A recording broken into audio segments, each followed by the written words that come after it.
kind of like second, third grade. It's not like I realized I was a boy, but I just realized I was a little different, you know? When I was little, I was afraid of disappointing my parents, of, getting in trouble. I think that proved to be a huge factor in my coming out process, the, fear of disappointing, especially because I was the only child.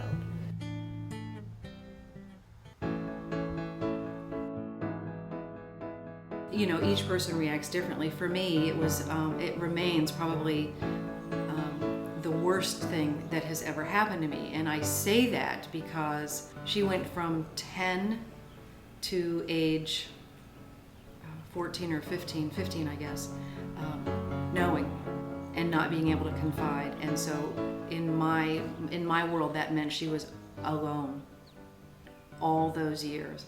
And that's not something I'm ever going to be able to get over. When Isa was a girl, 2 years old, she started choosing boys' clothes, toys for boys. He told me that he likes girls. But it was one of the worst days in my life, because he was crying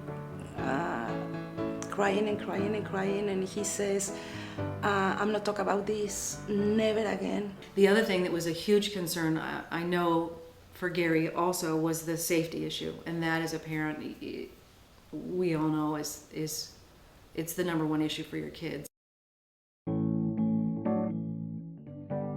Homosexuality simply wasn't allowed to be spoken about, and every day you could go on campus and you could hear the derogatory comments, you could hear them from teachers. And he walks up to me and he's almost in tears. And he goes, Miss Thomas, he said, I need to talk with you about something. And I said, what? What's going on? And she goes, I was in my first period class, and I was talking to another student, and I was distracted. And the teacher, he tried to calm me. Then finally he said, hey, fruitcake. He called the student a fruitcake in front of a class of his peers. I think at that age level especially, you see the struggles kids face just in dealing with who they are, growing up, being part of a group, part of something.